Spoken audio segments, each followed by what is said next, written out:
Hey everybody, it is June 6th, 2013. This non-religious life. I'm your host Ken, and all the way up in the Bay Area of California we have Bob How's it going?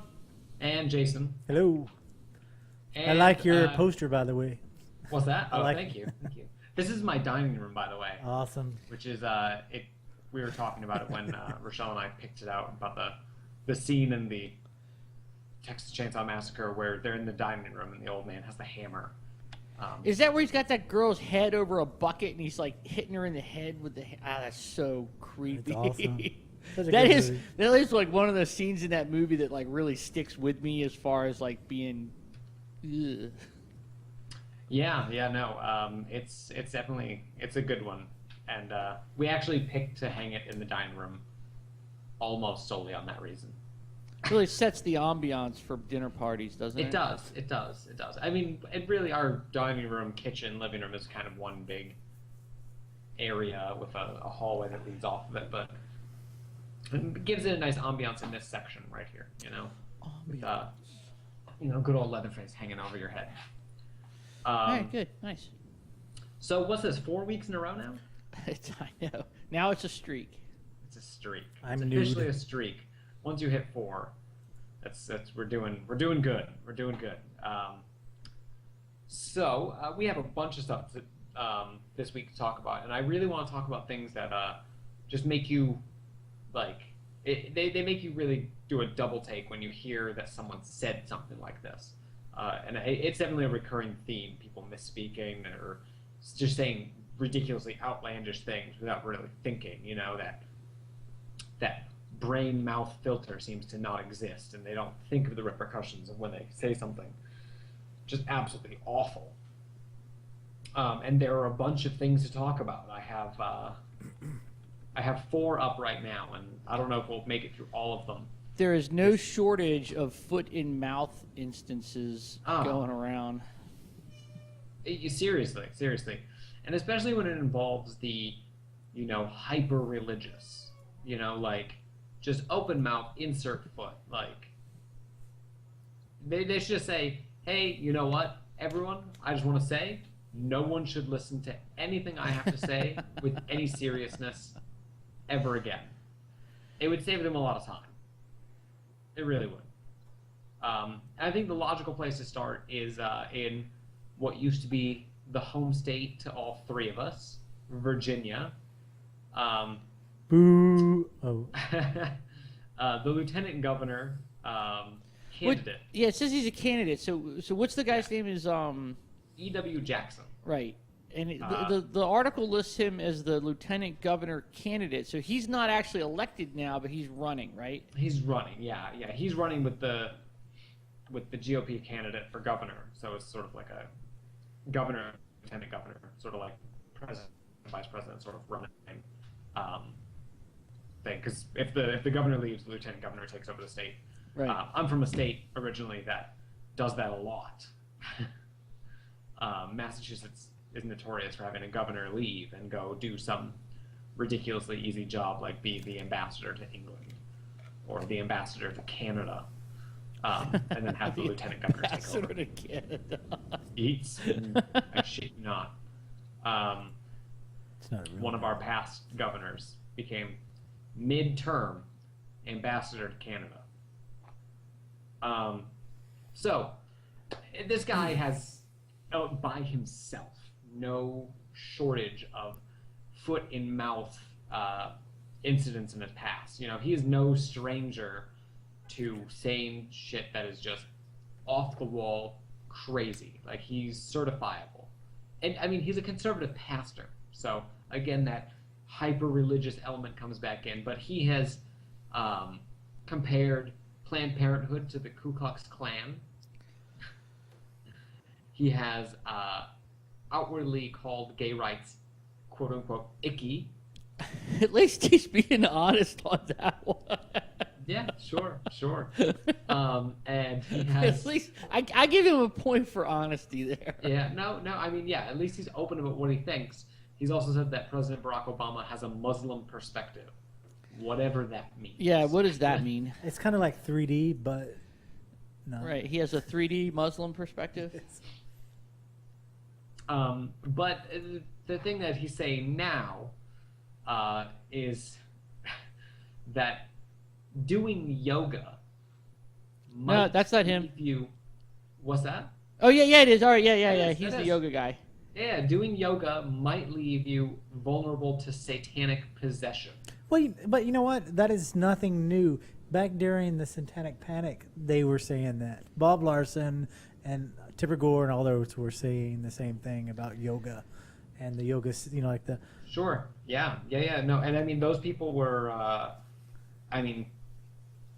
But that was their bread and butter. Like maybe not Tipper Gore, but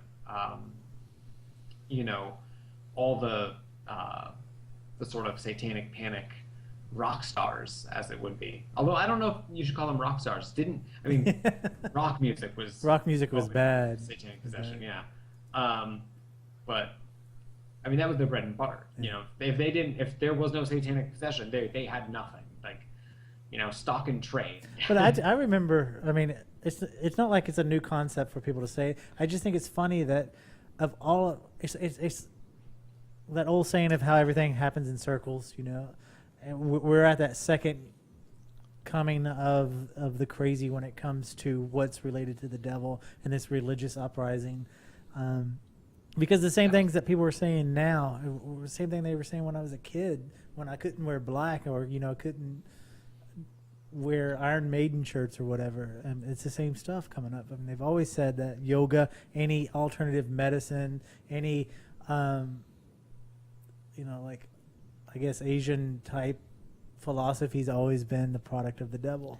Well, isn't that sort of like par for the course for these guys, where anything that you think that's not in line with what I want you to think leads to the devil? I mean, that's basically every instance of that in a nutshell. If you don't think and act like I say you should, then here's why. And come on, that's how these guys act. And I think it's so funny. This is cracking me up that like several shows in a row, Jason is quiet as a dormouse, doesn't say a word. As soon as demonic possession crops up, Jason's all over it. We're in his bailiwick. But go, Bayless wick. Yeah, but bell book and candle, my friend. No, but Well, I mean, what the you're man has saying. things he likes. What's that? I said you have things you like. But anyway, on the line there, you're saying yes, this is lock and step with their philosophy. I mean, like the link that we shared earlier today about Salvation Army, about what they said, and their justification or his justification for it was because it falls in lock and step with their beliefs. And I guess we need to tell them what. So one, I entirely agree with you. I agree with you 110%. This guy in Virginia is just another flavor of Bob Larson, of just calling out, using this idea of demonic possession and devil worship and all these boogeymen to scare people into doing what he thinks. But the bit with the Salvation Army though is so they had a guy. It was an interview with a guy. It was on Salon or Slate maybe. Yeah. And so the guy from the Salvation Army was interviewed by an LGBT journalist, and the guy sort of like pretty much just admitted that a death sentence is what they believe for homosexual couples. No, for their parents. For not for the parents of homosexuals, but for homosexual parents. Yeah. Homosexual couples that have children. Yeah. And he was like, so you're saying that they should die? And the guy was like, yep, pretty much. That's what it is. And like he was very upfront about it. He kind of danced around the topic, and like he wouldn't give a straight answer. So it started off with the reporter asking something like, you believe that they deserve death, and he said, well, yeah, that's part of our belief system. And so the system, the guy was like, well, so they should die. And he goes, yeah, we have an alignment with the scriptures, but that's our belief. And so like the reporter's like, no, seriously, like you're proposing that in your doctrine, because they're gay, they have to die. They're like, well, that's part of Christian doctrine. Yeah, I liked it when he was like, but I thought it was about love and that. He goes, yeah, it's about Oh that. yeah, it's about that He too. goes, so if we don't believe what you believe, we should die. And he's like, it's part of that too. He's just like, that's included. Yeah, because he was like, well, the love that we would show is about that, consideration for all human beings to come to know salvation. And then the reporter says, or die. Yeah. And he goes, well, yes. This is funny because, like, living in the United States, I never realized Salvation Army was more than just a bunch of thrift stores, or that they collected money. They had bell ringers that collected money. But I mean, they're a church. They're a form of evangelical Protestant denomination. And I've actually been to one of their services. Yeah, don't fool yourself if you don't think that they are a religious organization. Straight up, they are. Yeah, no, they're a church, and they fashion themselves as an army. So like they have majors and whatnot. But don't you think that that's kind of frightening? Like, they're we're not just their religious garb is very military-esque. Well, that's it's the whole, soldier for Jesus or Army of God type, but not as extreme as the Army of God. Well, yeah, not quite as extreme as the Army of God. That it brings spiritual warfare to a new level. Like they have the dress blues to show for it. Yeah. It's funny because like one of my roommates in college, like his family is Salvation Army and whatnot, and when he was married, it was the Salvation Army service that I attended. They're all nice enough people, but doesn't mean that their whole hierarchy in their religious system is not totally and utterly fucked. Yeah. That video on the article that we sent talking about, I didn't watch the video. Is it the interview or is it just somebody giving commentary to the thing? Because if it's audio from the radio show, I actually watched the video. I just read the article. Yeah, I just read the article too. Because if there's audio from the, I don't think. Well, it's linked to in the it's show just, notes, so anyone who wants to check it out, it's right there for you. You can just click it. That's the Virginia lieutenant governor candidate guy, right? No, that's the. Oh, actually, you know what? I did not link to this in the show notes. Well, you'll have to put it up there. We're Damn it, jumping Ken. ahead. I linked to the first two things I wanted to talk about, and then you jumped to the third. Right Sorry, let's go back to the. Jason just wants to talk about demonic possession so badly. Well, I mean, we've been trying to get Bob Larson on here for 2 years now. So, all you people listening, watching, however you get this message, send Bob Larson an email asking him, almost demanding him, but in a polite way, to come on the show because I love him. I want Because him. I love him. All three of us need to go have an in-person interview. I want him to try and do an exorcism on me. His daughter and his daughter's friends, who are now the Larson's Angels or whatever it may be, they are the exorcist team. They are currently touring Russia doing exorcisms. Which is funny because freedom, especially religious ties in Russia, are not, they don't have that much freedom there. No, religious freedom in Russia is becoming a really kind of a big deal. I mean, we all heard about the about Pussy Riot. Yeah. Like, they're still in jail as far as I know. Well, one of them's out, but the others are in jail. But that's what I'm saying is, like, if they're not careful, they could become, they could become be arrested or executed. Yeah, because they'll maybe that's what they want. They'll toe the company line when it comes to religion in Russia. They'll present that orthodox view. But they're not. Well, exorcisms aren't that uncommon in Orthodox, including Russian Orthodox. I guess so, yeah, because it's in the same vein. Yeah. So. Yeah. So maybe that's why they're over there, because that's where their crowd is. They're going to there. Yeah, exorcisms in Orthodox Christianity are actually really, really common.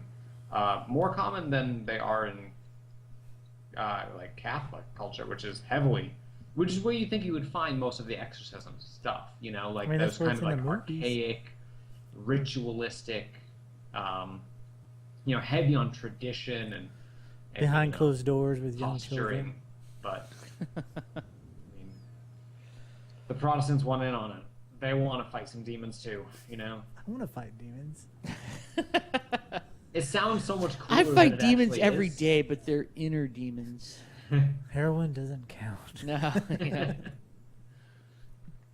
I You know, like what else is going to be the next thing that like causes demon possession? And I really hope that it's like adoration of K-pop groups or like watching K-pop videos. I'm already there. Oh. I You have would 3D. I have the Super Junior mug. I know you love those Yes. K-pop videos, man, and that's Yes. going to be the next One step thing. closer to you, demon. Yeah. It used to be rock and roll, and now it's going to be K-pop. K-pop. Yep. Well, yeah, let's see what. I mean, they've said rock and roll. They've said rap music. They've said boy bands. They've said anything that's generally popular. So we need to make something utterly ridiculous popular, and then wait. Isn't that? So did you already- guys have the? Did you guys see? This is like where I have to show my like moderate middle class roots because my parents didn't give a shit about any of that. They thought it was stupid too. So it was like I'm going, hey mom and dad, I'm off to play D&D and listen to rock music, and they're like, whatever. Hell yeah! No, my parents were religious, and I mean my dad's family was Catholic. My dad got me listening to Black Sabbath. You know, like we built a stereo system from scratch so I could listen to my Metallica tapes. Well, what about you, Jason? I think that I would bet of the three of us, your mom was the one to say don't listen to rock music or play D&D because it'll lead to Satan. No, actually, my mom never, or my dad never, told me that. Though I was surrounded heavily around religion. I lived from Texas, small town Texas. There was a church, closer than Starbucks are now. There's a church on every corner, and I went to church camp and vacation Bible school, Yeah. and I did all that. I did all those things too, Yeah. which is really weird. I did Bible camp and Yeah. I did Wednesday Bible study when I was a little kid. I did didn't ever go Sunday school. Wednesday. That was it. Yeah. Wednesday was D&D night. Yeah, but see, When I got older, I had an air hockey table in the basement of our house. But when we weren't playing air hockey on it, we put cardboard over it and played lots and lots and lots of Dungeons and Dragons. See, I lived out in the country. Didn't have friends. It just had horses, motorcycles, and just nature. That's all. Yeah. See, I was in high school during, in junior high and high school during that, the '80s satanic panic, and it never touched me. It never did. Like it was always sort of I was aware of it, and I'd heard you hear all the stories in the folklore and I know a girl who's got a brother whose cousin's best friend's sister. The devil word. Yeah, so there was always that, but I think that's everybody has. I had a principal. I was in middle school when the satanic panic hit, and the principal of our school was all caught up in it. Really? Hardcore. It was so much we could not seriously wear black. We couldn't wear anything that had what she perceived as demonic. And to keep us in order, we had one-way hallways. We could not go backwards in the hallway. We actually had to walk one direction through the whole school. We didn't get along. But yeah, she was pretty vicious and really hung up about God and the satanic panic. But, The whole town was. There was a family, husband and wife, and they had kids, and they had a polka dotted van. They were just hippies, but they had a polka dotted van, and they were harassed so fucking much that on their van they had to put a sign. They had to get a sign created talking about how they were not Satan worshipers, how they were not didn't worship the devil, how they were actually Christian, and they put their church on the huge sign about their life and how they're not devil worshipers. But they ended up moving out of town because right, it didn't matter the reality. It didn't was the perception. Yeah, nobody cared, and it was horrible. That's terrible. That's how bad it was. So. That's rough. I mean, when you start blaming hippies as being devil worshippers. Oh no, I blame hippies for other stuff, not that. Yeah. I mean, it's easy to blame hippies for lots of things, but Damn devil you know, is like not one of them. I don't know. I would say that now, like right now, yoga is more mainstream than ever. Yeah, he totally is. But you know And why? that's one of the things that I love about this article is that at the end of it, it says, behind the ice-cold eyes of Lululemon princesses burn the demonic flames of eternal hell. Is like, it was a joke from someone who writes for The Atlantic. But I think it's reasonable to believe that yoga is a part of that will lead to demonic possession. I mean, because we do live in the devil's playground, so why can't we do yoga? I have no idea what you're talking about. You lost me. You don't believe. Yeah.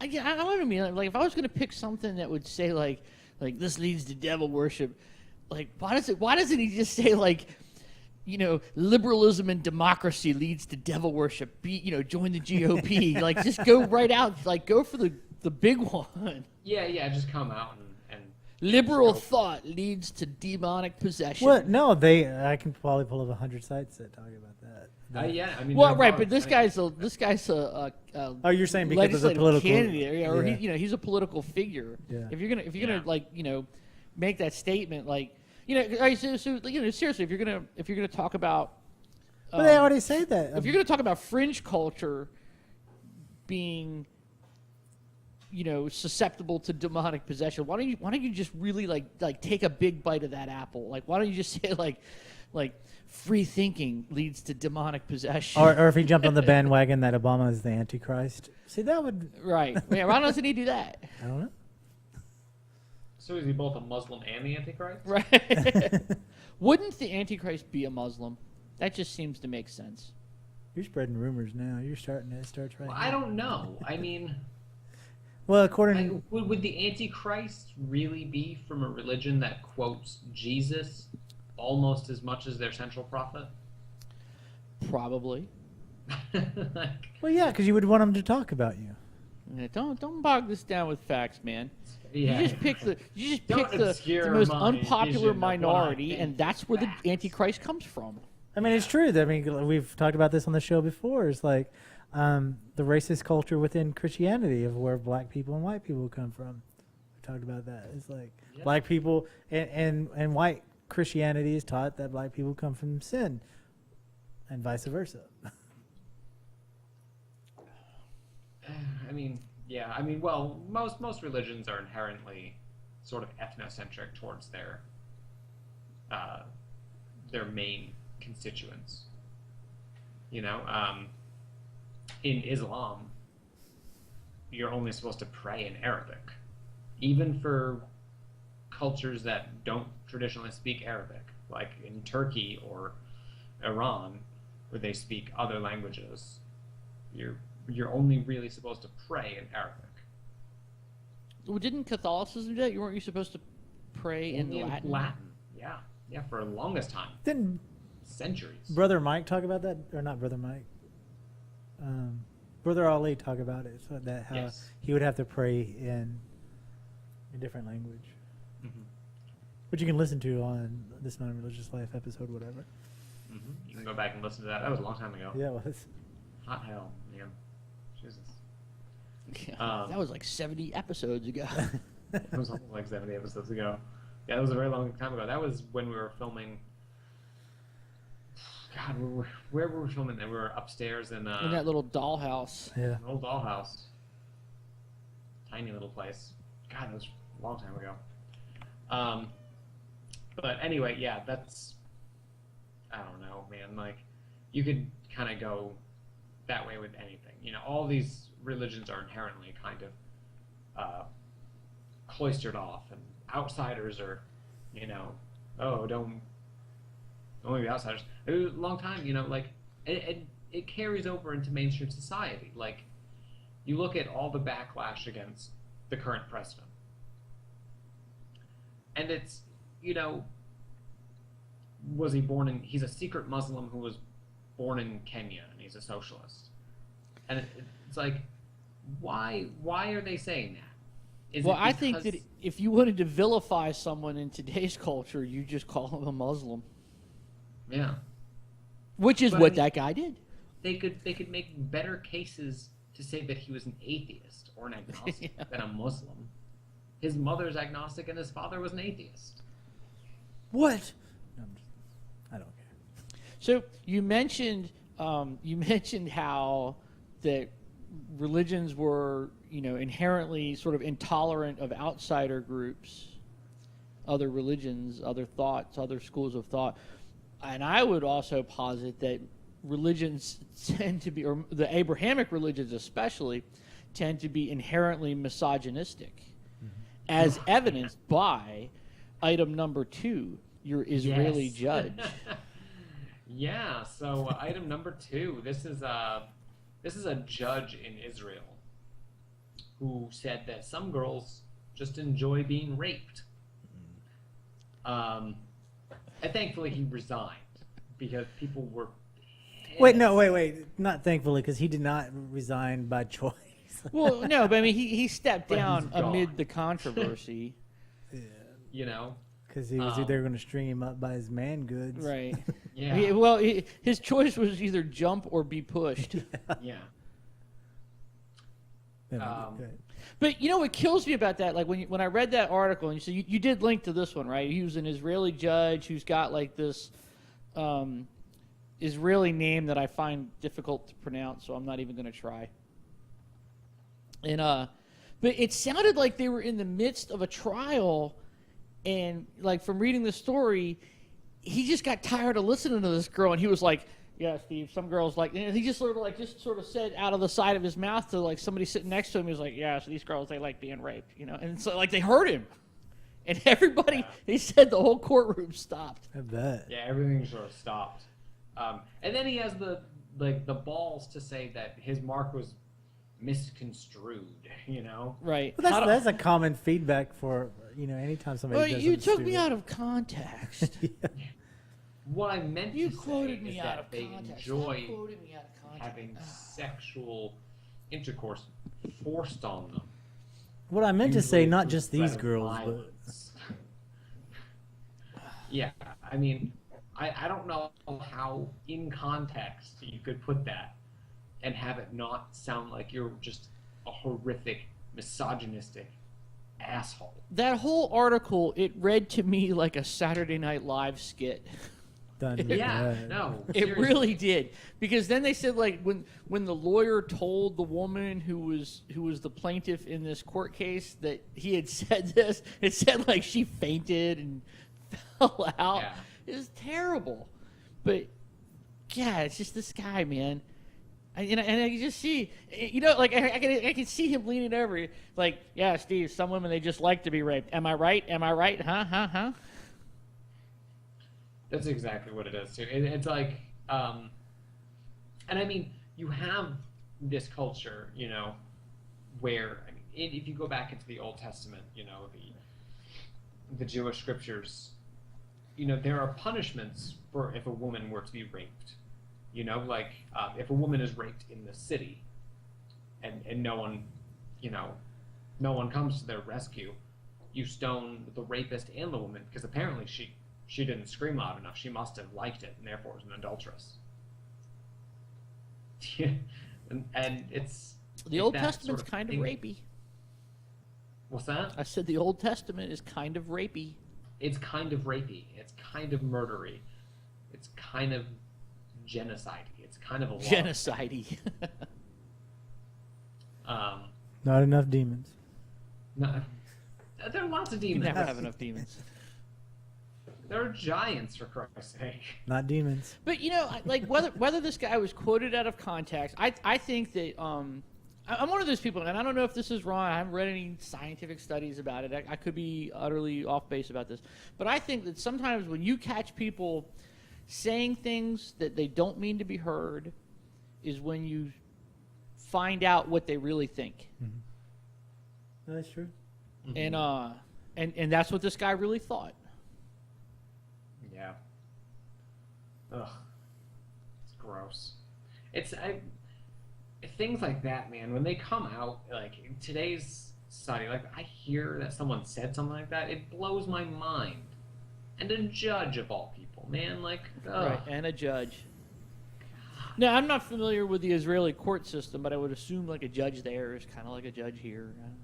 Yeah, Could be no, I mean, different. they're a first world country, you know, they're fairly affluent,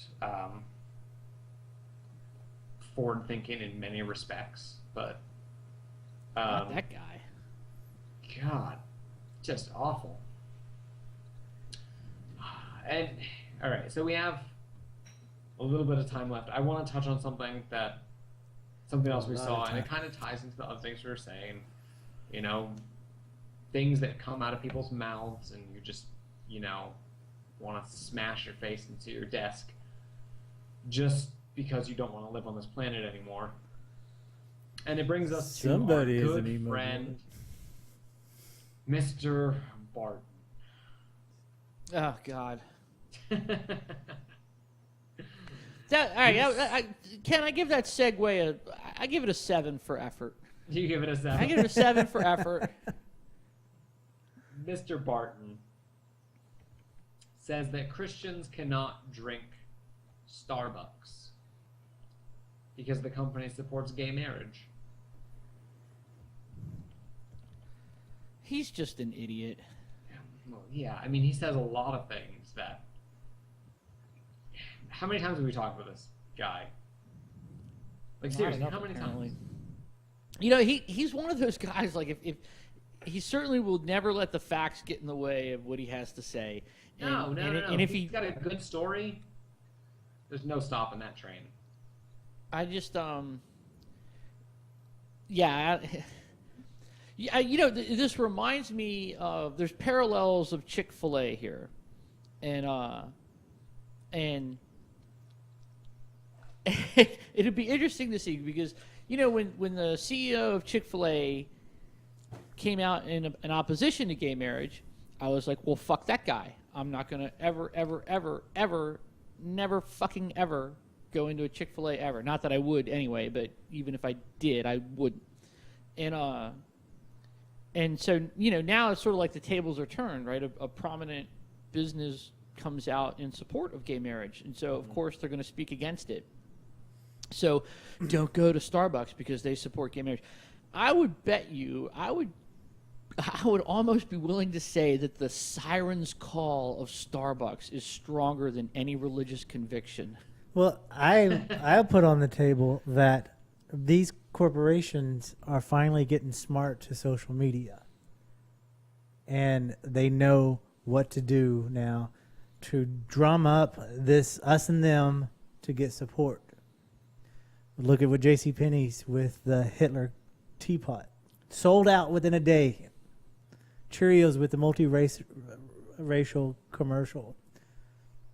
Yeah, all right, so I JCPenney has been very supportive of LGBT issues, right? Because when they did I forget what the particular order, but they had a same-sex couple. Let's say they did it women. for Mom and Mother's Day and for Father's Day. Right, but they caught a lot of heat for their same-sex female couple advertisement. Yeah, so in response to that, they said, "All right, well, fuck you. We'll do another one, and it's same-sex with men," and so they've been very strong in their support. Yeah, they're very LGBT strong in the issues. support because these us and them, us versus them campaigns that corporations are doing now are bringing in money. Look what it did for Chick-fil-A when the Christian right brought it in. JCPenney brought in a huge amount of new buyers just because people want to show their support. And I think they're just cornering. I mean, I think it's great that they support gay marriage and everything, but I think there's also calculated judgment on this to take advantage of social media. Well, wouldn't you, if you were a retailer, right? Not especially like JCPenney, where you sell fucking everything. They sell clothes and furniture and kitchenware and all sorts of shit at JCPenney. So, like, wouldn't you want to embrace the world as a whole, right? Like, you want the largest piece of that retail pie possible, and so the way you get that is you be inclusive. You support equality. I don't care, In fact, like if JCPenney were smart, then they should have a commercial that showed, not just sort of like sure, like the men and women in their gay couple commercials, they were homosexual couples, but they were come on, let's face it, they were kind of waspy looking. They were white and they should have like a Muslim family shopping at JCPenney, or they should have a or like black families or black gay couples or whatever they should embrace that diversity, and then that means that everybody can shop at JCPenney. But again, they also have taken the other route by having the Hitler teapot. So all right, so the Hitler teapot, I think that was an accident. I think it may have been a calculated accident. But I don't know. Like I saw the bill, and I agree. The billboard kind of looks like a South Park version of Hitler. It did not look, but it sold out completely. But a lot of people did not see it as Hitler until the suggested theme was given to them. Sure, right. I mean, so. But I don't think that they put the billboard up and said, "Hey, let's make this look marginally like a South Park version of Hitler," and then I bet we sell out. I think that was just an accident. Really? Yeah, because with their response to the whole thing, saying, "Oh, I guess we got to hire a social media marketer." Nobody could have foreseen that. You can't. I don't know. Like that would be a level of. Okay, so you're saying the calculation between Chick-fil-A, Starbucks, and all this stuff that causing this controversy, knowing that this United States are pretty much divided with Christianity and everybody else when it comes to gay marriage. You don't think those are calculated announcements?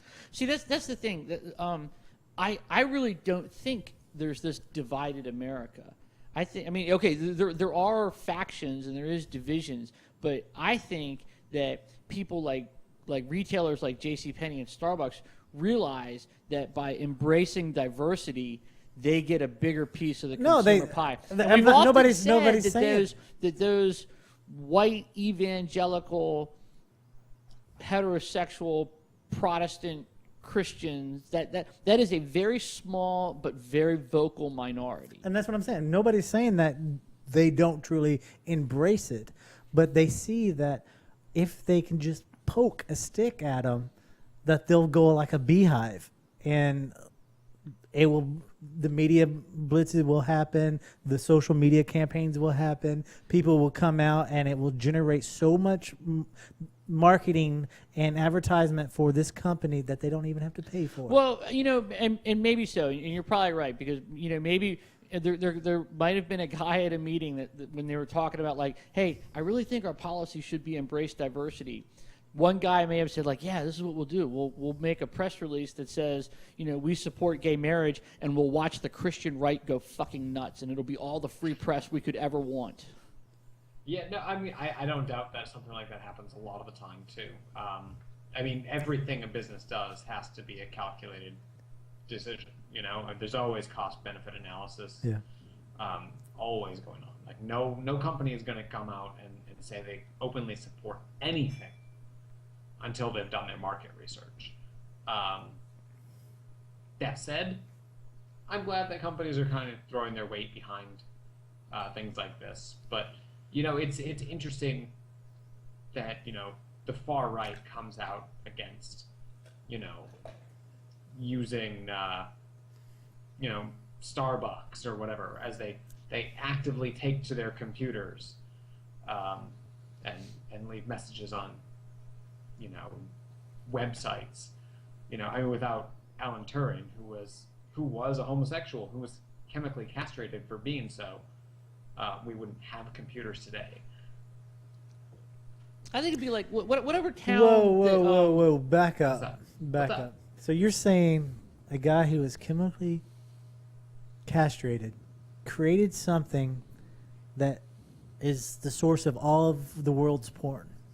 Crazy. Yes. Anyway, What crazy world. What town irony is the is Westboro Baptist almost Church enough to from? drown it, I mean, right? Westboro where is that? A town in Tennessee? whatever little town in Tennessee, like I don't know. Well, the Westboro Baptist Church? yeah.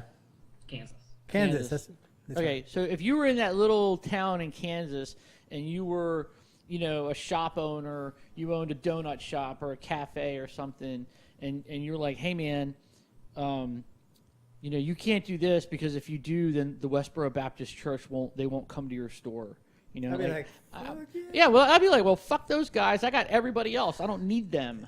And I think that's what these larger retailers are doing because they realize that this religious right is just a small but very vocal faction, portion of the American public. The greater portion is with them in supporting diversity.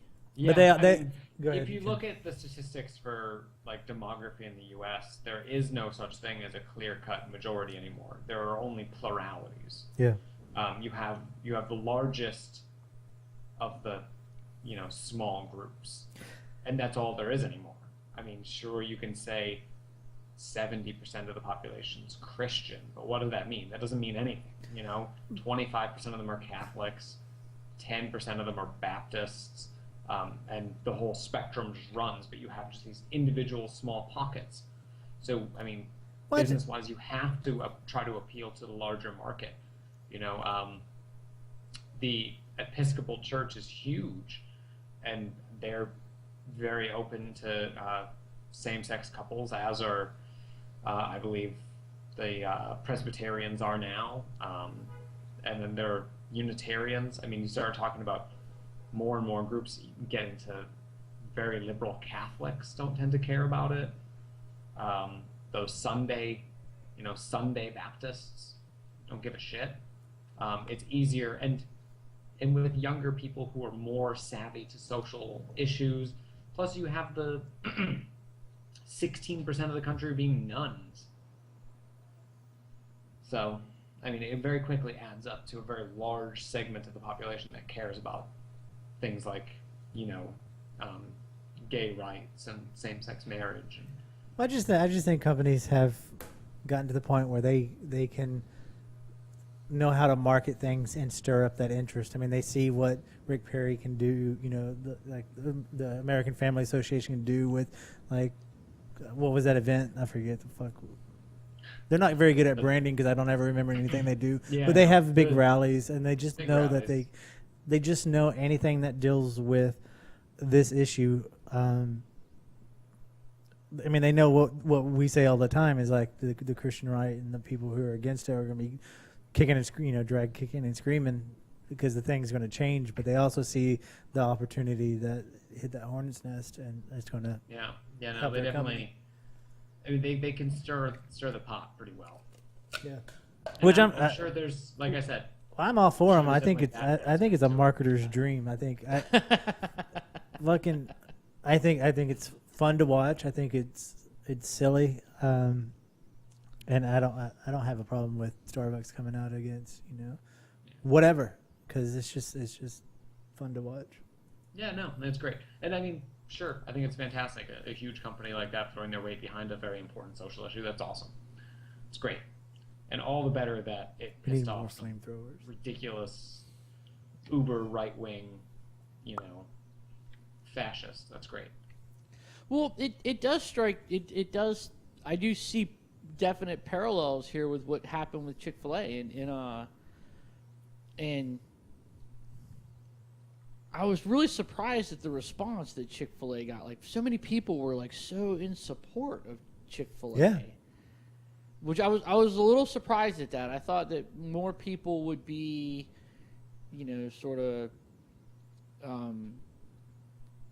I don't know, like. Brand loyalty's big too. Yeah. And So that the guy who's the CEO of Chick-fil-A, it's a family-owned company, right? He can feel whatever he wants to. That's his entire that's his right, But that doesn't mean I'm going to give him my money.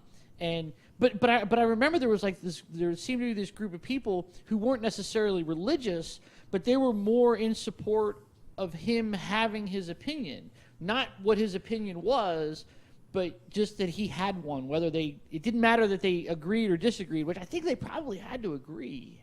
Well, also the other side is the extreme case of that. If you look at the Hobby Lobby, where the owner, the CEO of Hobby Lobby says the federal court said that they're going to charge him $6 million a day for not giving his employees health care, and he was protesting it because they could get abortions with it. Yeah. And he was like, well, I'll pay $6 million to the courts instead of giving my, that was a media disaster. He did not have a good media team at all. Yeah, no. But well, he should move to South Carolina, where they just made implementing the new healthcare law illegal. Yeah, fucking idiots. But I don't know. Like when the whole Chick-fil-A thing blew up, I was like, well, Chick-fil-A just doesn't get my money. And now that the way Starbucks is, I'll tell you what. The next time I walk by, because a lot of times I will walk by, if I'm going to get coffee, I'll walk by a Starbucks in lieu of a local mom and pop shop. A Christian one. A Christian one, yeah. Right. I guess I got to find that out now. Fuck you. Way to ruin everything for me. But so maybe now I'll go into Starbucks instead. Yeah. Oh, son of a bitch. Get away your priorities. Do I want to support Bob's days run. Yeah. Be funding the American Family Association, or do I want to go to the evil giant corporation that's putting mom and pop shops out of now I business? gotta ask those questions. I What gotta go up actually to. funds, I gotta go to the little mom and pop store and be like, "Tell me about the owners. How do they treat you? What are their stances on this?" You should be issue or doing that issue?" anyway. I never thought I had to. What did Rochelle say the other day on Facebook? She's like arguing about the potato, microwaving the potato. Like, why is it so hard to be? Yeah. Why does she have to care so much about things?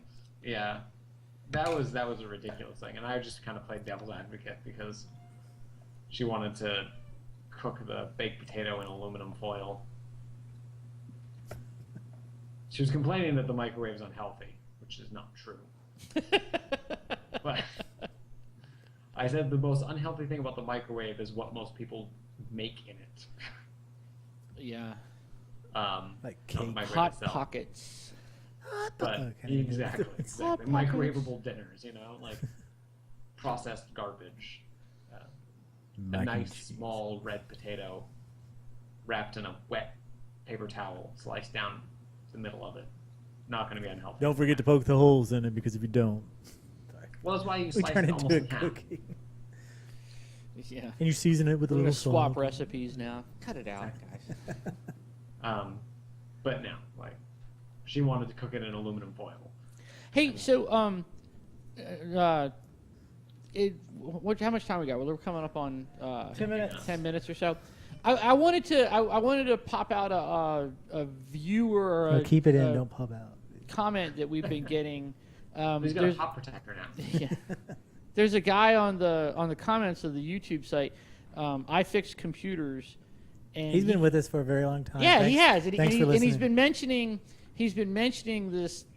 If we wanted to talk about or heard of what he was calling the simulation theory, and I thought he meant something else, and but I thought I'd mention it because I had some thoughts about it. And so I guess, as I understand it, the simulation theory was, sort of like he's positing this question, like, what if we all really are in the Matrix? Like, what if it all is like this simulation? Like, what if consciousness is this simulation that we're not aware of, but we think we're in the real world, but we're really not? And I just, it's sort of fun to play around with that idea. And you certainly can't disprove it, but that's the thing. I can't disprove it. All the evidence suggests that this is real, and I'm actually here, and consciousness is what happens in my brain, and Jason's really sitting across from me, and yeah, it's an inarguable point, but it's an interesting philosophical question. I just want to say the only time I've ever come across this theory is in response to Pascal's wager, where it was just kind of offered up as an additional explanation, where in Pascal's wager you have either God exists, and you believe, or you don't, or God doesn't exist and you believe or you don't. It's like, well, that's a false dichotomy. What if we're in the Matrix? What if this is all just a simulation created by aliens? Well, then I have to tell the aliens that they're pieces of shit because you made my graphics card die. Why? What purpose does that have? It has a purpose. Yeah, it's that unfalsifiable argument, which is fun to kick around and sort of play around with, and it like makes good science fiction novels, but not really a defensible philosophy, I guess. No, and it's not really necessarily a philosophy, but it's sort of a philosophical framework for where you can start to kind of like build religion, sort of philosophical hypotheses about how the world works, and it's almost like the idea of the philosophical zombie, where you have a person who has no consciousness, and you can sort of use this archetype to play out scenarios and kind of figure out philosophical repercussions for actions. But kind of like where we were. Yeah, it's a weird non-falsifiable argument. And ultimately, I mean, I'd say probably 9 out of 10 times it's just mental masturbation. We had lunch today. I was talking with Jason about it, and what it reminds me of is that sort of maybe like mental exercise you do where you say like, look, what you don't know is that I actually created the universe, and I caused the universe to spring into existence 5 minutes ago, and everything that you remember prior to those 5 minutes, I instilled in you. I caused those memories to be into place. Everything is as it is, so it appears as though the world was, billions of years old. Yeah. And it was funny because Jason he jumped right in, and he's like, no, you're wrong. You know why? Because I created the universe 6 minutes ago, and I wanted you to think that you created the universe 5 minutes ago, and so you think that you did that, and I was like, no, I created you to think that you created the universe, to think that I created the universe, so I would think that you thought that I did it, and it's like you get into this infinite regression. We did it for 5 minutes, and they kicked us out of the restaurant. But what you guys don't realize is I created the universe 3 minutes ago. Yeah. And instilled in you the memories of that argument. Yeah. Right. Well, like I said, and it's fun to kick around those ideas, but ultimately they don't really get you anywhere. Mm-hmm. Yeah, no, they don't. 90% of the time they don't. I'm gonna not be steadfast and say 100% of the time. Weird sort of hypotheticals and philosophical kind of quandaries like that do lead to interesting, because it's all epistemology. Well, yeah, but I mean, like any. And you like science, and science is epistemology. It just leads to that infinite regression that, just like Pascal's wager does. Like Pascal's wager leads to that infinite regression of like, well, what if there's one God? What if there's two gods? What if there's three gods? What if, how many gods are there? What if your God is better than my God? How many there's just no, you can slice it into a million pieces. What if there's one God and it's just Ra? What if there's one God and it's just Krishna? What if there's two gods and it's Jehovah and, the Yellow King of Taoism? What if there's the kami? What if there's exactly. What if there's Brahma, but Brahma's actually female? I remember Carl Sagan had an argument about that too. Sort of, it wasn't so much the infinite regression, but it was that unfalsifiable argument where he called it the wasn't it like his fire breathing invisible purple dragon that lived in his garage? It was the invisible pink unicorn. Yeah, like prove that it doesn't exist. You can't. I have an invisible pink unicorn in my garage. Prove it doesn't exist. Can I see your garage? Yeah, and I mean, go back to, Bertrand Russell. Russell's teapot. There's a fine china teapot floating somewhere between Saturn and Jupiter. Prove it doesn't exist. Well, with all the space junk, it probably does. It does. It might. Who knows? You It very well You can't prove that it doesn't. We have satellites. Yeah, right. And there's like those infinite regressions proving the negative. It's just really, those are tough positions to defend. And so, I always think like, well, the I would say evidence almost best impossible. supports the fact that we're all really here. Well, you know what? I'm going to blow your minds right now. Because in roughly 5 minutes, we're not going to be here. Yeah. Because Ken's going to take us out.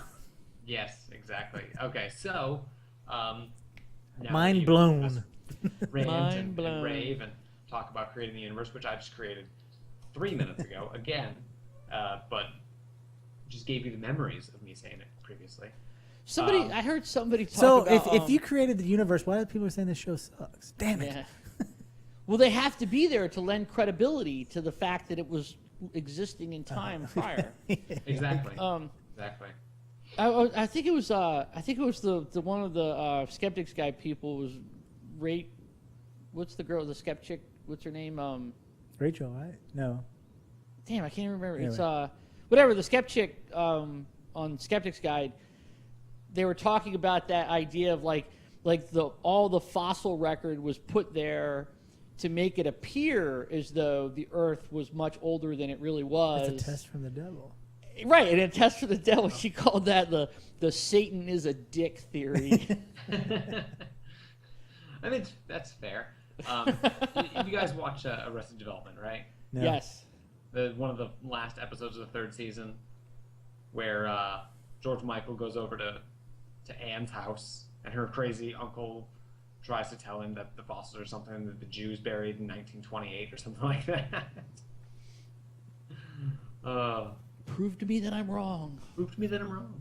Prove Exactly. to me that we have 2 minutes. So, get past this. We could really go on forever with this little thing that we're doing. But I do appreciate the feedback. I do appreciate the input, and like I said, it's fun to think about for a little bit. But ultimately, I think that's where it gets you. yeah, no, for sure. I think it's fun mental exercises, but that's about it because it's unfalsified. I don't like to exercise. But if you have more fun feedback for us, shoot us an email at nonreligiouszombie-popcorn.com. You can like us on Facebook and Google+. Yeah. You can call the ZPN hotline, 757-337-2195. And, of course, subscribe to us on iTunes, listen to us on Stitcher Radio, come to the website, get the whole package deal with the newsletter and whatnot. And